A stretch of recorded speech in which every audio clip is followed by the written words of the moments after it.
My mom, she allowed me to watch TV. She allowed me to play around. She didn't keep me at home saying, no, you have to just do Quran all your day. So I was able to play, I was able to have TV, but if I didn't do my Quran right, I'm not allowed. So like it's like I have to do my Quran right or else I'm not gonna watch TV. And so my mom really motivated me with these kind of schedules and stuff like that, making sure that we don't miss a single day at all. MashaAllah.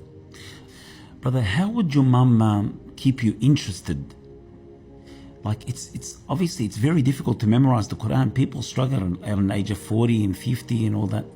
How did she keep you interested in memorizing the Quran? Subhanallah, interest, it came from my mom. My mom, she used to love the Quran a lot. She, like, her eyes always tear when she reads the Quran and all that. But to me, it's no surprise. I've gone to Ethiopia 4 times and I visited my grandfather, her father.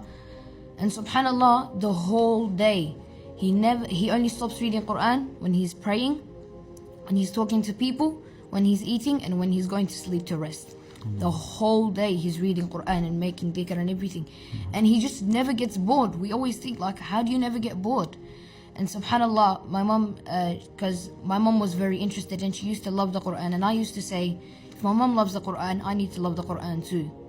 So like my mom was the example there. And so she used to, by her love to Quran, she would keep me interested to loving the Quran. And to like always, my mom would ask me, what do you want to be when you grow up? A big alim. What do you want to be when you grow up? A doctor. What do you want to be when you grow up? A hafidh of the Quran. And then alhamdulillah, Allah subhanahu wa ta'ala has made me a hafidh of the Quran. But because of this kind of motivation that my mom gave me from her own actions and from her actually speaking to me, it kept me the interest there. But like if some people, they just read the Quran, like reading the Quran only in Ramadan or something like that, the kids, they're not going to be interested, because there's going to be like some third thing that they do after they've done their school and they've done their play. They're not going to really think about it. Like, why do my parents read the Quran so well? Why do my parents, they cry when they read the Quran? So that kind of thing also gives me that kind of motivation, that kind of interest for reading the Quran and for becoming a scholar, inshallah. MashaAllah, tabarakallah. And this is that's what we need. We need young men like you to inspire other youth. How would you, allow me to say at the moment, that there will be young men that would be listening to you at the moment.